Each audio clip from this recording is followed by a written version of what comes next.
So is Annapolis up to its normal mischief again? Maybe.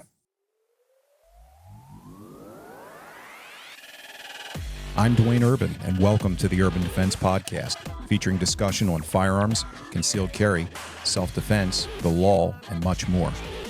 Designed to inform, educate, and increase your survival in a critical incident, with your hosts, Duane Urban and Andrew Saller.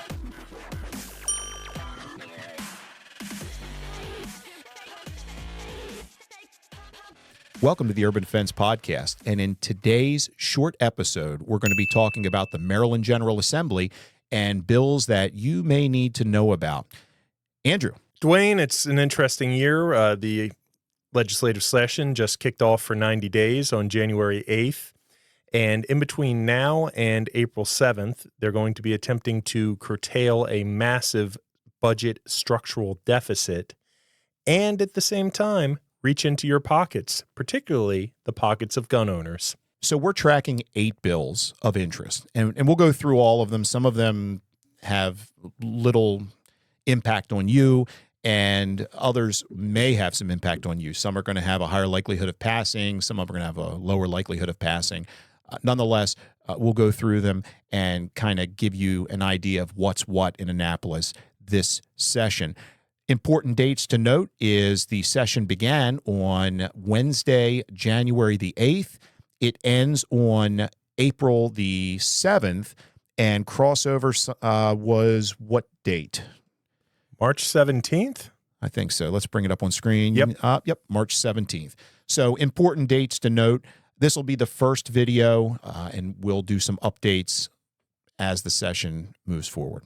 All right, so the first bill that we're going to look at very briefly is House Bill 171. This is the public safety handgun permits, expiration and renewal periods for retired law enforcement. This has very little effect on anyone unless you're retired law enforcement, and the proposal would extend the expiration period to 5 years. Likelihood of passage, Andrew? Unfortunately, rather slim. If you notice, it's only sponsored by one delegate, Delegate Valentine. Whenever you come across legislation that has few sponsors, that generally is not a positive sign. In this case, it's a wonderful bill. It would make sense. It would affect law enforcement officers who had retired and were in good standing, and it would simply extend the length their concealed carry permits are valid. I think this came through. Jimmy, if you could scroll down a little bit, I think this may have come through previously. Just scroll the page down. Was this introduced prior? Yes. Okay. Last section, it was House Bill 329. Click on that real quick, and you can see what happened to it last year.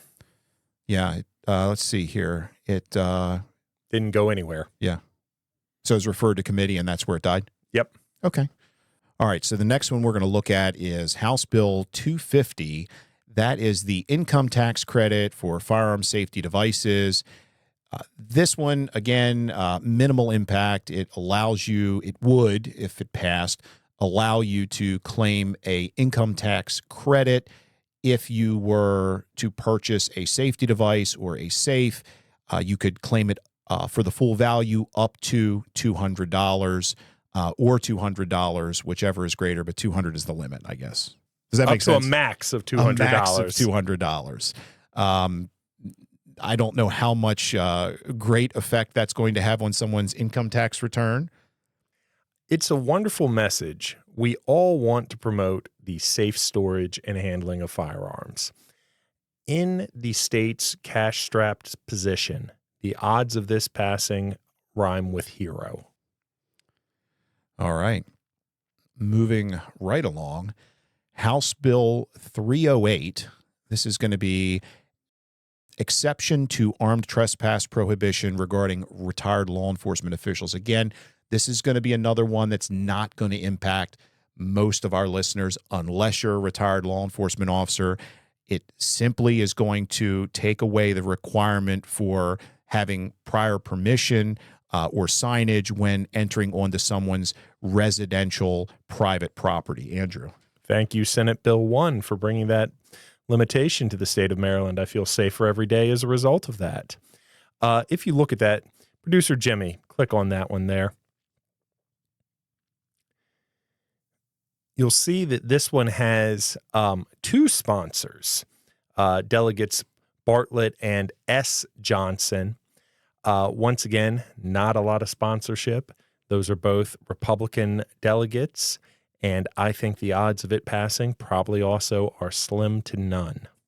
I do believe that this had a favorable support from the FOP as well, if I remember correctly. So Scroll down and look at what happened last year when it was House Bill 346, excuse me. So it made it to third reading and died. Well, that one actually made it through the House and made it over to the Senate and died there. Is that where all good bills go to die, the Senate? From time to time, yes. Okay. All right. Okay, moving right along. But again, not impacting you unless you're retired law enforcement. Correct. Okay, moving right along. So next, we're going to talk about House Bill 336, Firearms Right to Purchase, Own, Possess, and Carry. Andrew, I'm going to let you kind of go into that one. So in Maryland in particular, we have those amongst us who are dependent on marijuana, medical marijuana in particular, to relieve a number of medical conditions. They've been to a physician, they've had a prescription prescribed, they've gone and applied and received their medical marijuana card. At the same time, for all our wise and learned viewers and listeners, one would certainly appreciate that that would be illegal under both state law and federal law for the habitual user of an illegal substance, i.e. marijuana, to purchase a regulated firearm. So they are placed in a marijuana or handguns type of situation there. Historically, this has proved a basis to deny them the purchases. Delegate Grammer has introduced this bill here that would remove that as a state prohibition for purchasing, owning, possessing, or carrying a firearm, the sole reason that they had a medical marijuana card, if that was the reason for denial. This was introduced previously and did not pass, and here we are again. What's old is new again. So this is very interesting, and this is going to warrant another video, probably all on its own. Not this particular bill, but just this discussion in general. And I've received, actually, just this past week, received a question from an individual, fellow instructor, that was kind of bouncing some ideas off of me. And the problem is this. Let's say this bill passes, right? So you can get an HQL because they're not checking for that, right? Mm-hmm. You can get a permit because they're not checking for that. Mm-hmm. But when you go to buy the gun, you're going to be nailed by the NICS check, if you're honest on the paperwork, right? Correct. I do not believe that NCIS, and I could be wrong, come at me in the comments, would have access to the Maryland medical marijuana card list. So one could pull a Hunter Biden and lie and secure a firearm and go from there. So the bottom line is even if this was to pass, there still are federal problems with it. Correct. And I don't know, obviously, what President Trump's U.S. attorney and the U.S. attorneys for the District of Maryland, if they're going to deem this a prosecution priority or what would happen. But this would just prove to be another very interesting situation that I don't think anyone wants to be the test case for. Well, and it's also very important to note that not all people that smoke marijuana are hippies, but all hippies do smoke marijuana. Absolutely, sir. Next. All right, so next is going to be House Bill 353, Handgun Permit Requirement Repeal, Maryland's Constitutional Carry Act of 2025. It mentions a number of things in here, but Andrew, I'm going to let you go ahead and take the helm on this one too. For everyone that hates Senate Bill 1 and wants it repealed, this is the bill to get behind. It has 7 co-sponsors, and they're all Republicans. This is a very, very wonderful bill. It would repeal pretty much everything about Senate Bill 1 and just put in place that you would have to be 21 years of age, could not be drunk, could not be high, and couldn't be up to mischief with your firearm. And it would change the penalties to 1 year and $1,000 fine if you were doing any of those things. It would be a wonderful bill. It would be wonderful for liberty and freedom. Its odds of passage are about 0. And since its penalty is not to exceed a year of imprisonment, it would not be a prohibitive conviction. Correct. If you were drunk while carrying your handgun. Or Yes. high from your marijuana gummies. Yes. Okay. Yes. So call your legislators, tell them you support it. You want it to get out. Start with your representatives in the Maryland House. Tell them you want to get it to the Senate and you want it to pass. Then we'll start lobbying the senators after crossover day. I unfortunately fear that will never come to pass. I think much like a snowball's chance in you-know-where. That's about right, Duane. We've had lots of snow lately, though. We have. All right, so moving right along. Well, I was going to say, for those who say living in Maryland is hell, there is a lot of snow. There is. It has frozen over. All right. All right, House Bill 354. This is prohibitions on wearing, carrying, or transport a handgun, and this is the penalties. Again, Delegate Grammer. Andrew. This would add the element of intent, essentially, to what was codified in Senate Bill 1, that you would have to intentionally be violating a lot of these prohibited places in order for it to be a crime. So, we're going to hear some awful story of some elderly World War II veteran carrying a 1911 who goes to check on his dying wife in hospice care. And he comes in an entrance and the sign wasn't, clearly visible, or he has bad vision and he didn't see it and he didn't know. And next thing you know, he's facing a lengthy period in prison. And this would add intent as an element of that crime. And we would have to, show that this gentleman intended to cause harm and intended to violate the law when he did it.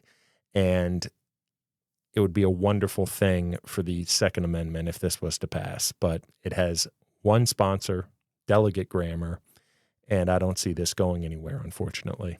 Delegate Grammer, he's on a lot of these. I'd love to. It'd be great to have him on the show at some point. So, Delegate Grammer, if you are watching, give us a call. We'd love to have you on to discuss some of your thoughts on these things. Keep fighting the good fight, sir. Absolutely. All right. So the next one is House Bill. You're scrolling way too fast, bro. It's hard to find good help these days. So, all right, producer Jimmy. Take him back to St. Paul. Oh God. So, all right, House Bill 387. That is the comprehensive.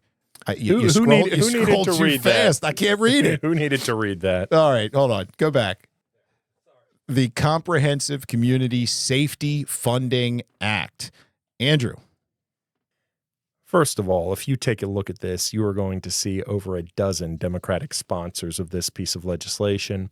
This is a repeat of last year in their effort to tax firearms. We're at it here again. This time, it would put an excise tax on firearms. And the way it's being publicized is it's going to go for wonderful causes. Everyone is well aware, and if you're not aware, we're in a budget crunch in Maryland, and so let's turn to taxing firearms as part of the solution. The funds from this tax would go to the Maryland Trauma Physician Services Fund, the R. Adams Crawley Shock Trauma Center, the Maryland Violence Intervention and Prevention Program Fund, the Survivors of Homicide Victims Grant Program, and the Center for Firearms Violence Prevention and Intervention. And, this is eerily similar to something we talked about last session. It is. This is it again. It's back. We're trying it again, and we're trying it a different way. Okay. So this would essentially establish an excise tax on the gross receipts of FFL dealers, in-state or out-of-state, if they sell firearms here in Maryland. So it's not like they're putting a sales tax right when you go to the counter and purchase the firearm. They're instead taxing at a wholesale level the distributor of the firearms, or if they were not that we manufacture anything really anymore in Maryland, but in general, this would be the target audience. Well, LWRC. Okay, you're right. You're correct. Yep, shame on me. Been to their facility many times. It's very nice. Well, they're going to be taxed here. So anyone who sells over $100,000 in firearms in the state of Maryland, whether you are located in Maryland or not, there would be other firearms dealers I'm sure we're familiar with. I know one in South Carolina, everyone always loves to order things from directly. This would target them.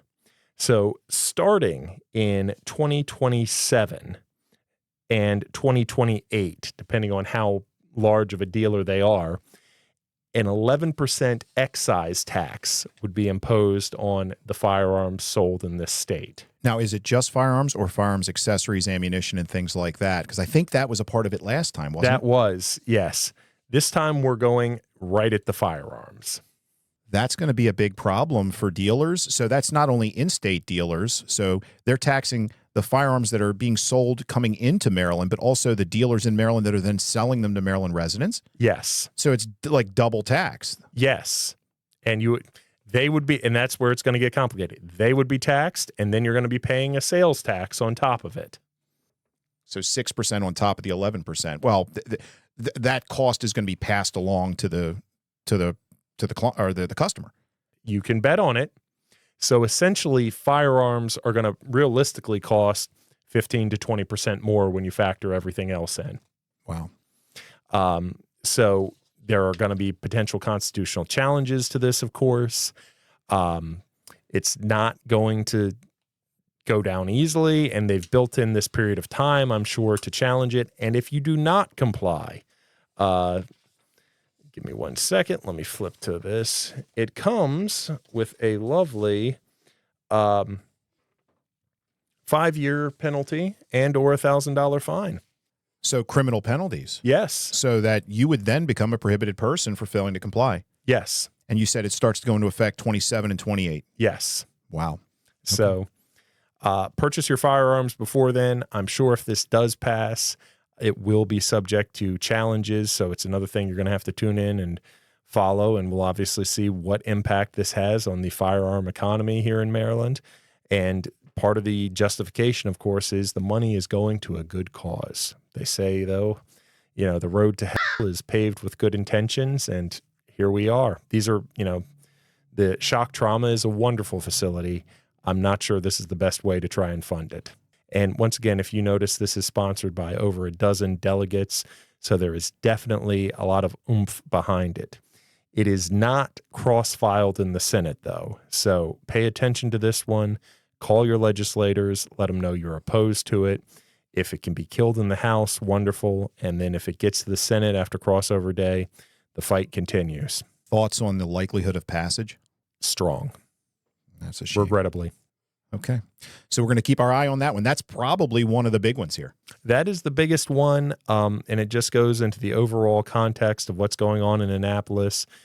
If you've been following, there is a gigantic shortfall of potentially several $1 billion. They're discussing cuts. They're discussing tax increases. I'm so excited to pay more in state income tax, and this is a part of them trying to plug the hole. And on a favorite target of the Democratic Party, firearms. So for our Democrat listeners who are gun owners and who are opposed to this, pick up your phone, call your legislator, send emails, let them know that you're opposed to this and that you're a voter and you intend to vote against them if they vote for this. The Maryland House, Senate, and governor are all up for election in 2 years. So when you're going to the ballot box, remember this. Just because the presidential election is over does not mean the fight for the Second Amendment is over. Okay, so the last one we're going to talk about is going to be House Bill 413. That's going to be controlled dangerous substances and firearms. Andrew. So this is introduced by Delegates Moon and Clippinger. Delegate Clippinger, the chairman of the House Judiciary Committee. And this is scheduled for a hearing in early February. And this is a bill that in general may be a good thing, that would deal with an individual who is at least 21 years of age, and he has a firearm, and he is growing cannabis or sharing cannabis at his private residence. And theoretically, and I've seen this happen in certain counties in this state, exactly what's going on, you could we have a crime in Maryland, which is using a firearm with a nexus to drug trafficking. It has a 5-year mandatory minimum. And this situation would be designed where in a certain position such as that would not be subject to the 5-year. If I was wearing a firearm and brought all my friends over to smoke a bunch of marijuana, that in and of itself would no longer subject me to firearm prosecution with a 5-year mandatory minimum. This is a very basic explanation of what this law does. So Moon and Clippinger, both Democrats. Both heavy hitters down in Annapolis, yes. It's amazing to me. They hate guns and ammo and gun accessories unless there's a tie to marijuana, in which case then they like them. There's something to be said about that. Yeah, click on the law itself there. Scroll all the way down. Hit history. And we'll have links to all this so all of us good people here can read this and understand it. And blow that up, Producer Jimmy. Zoom in. A little bit more. And scroll on down there. Scroll on down there.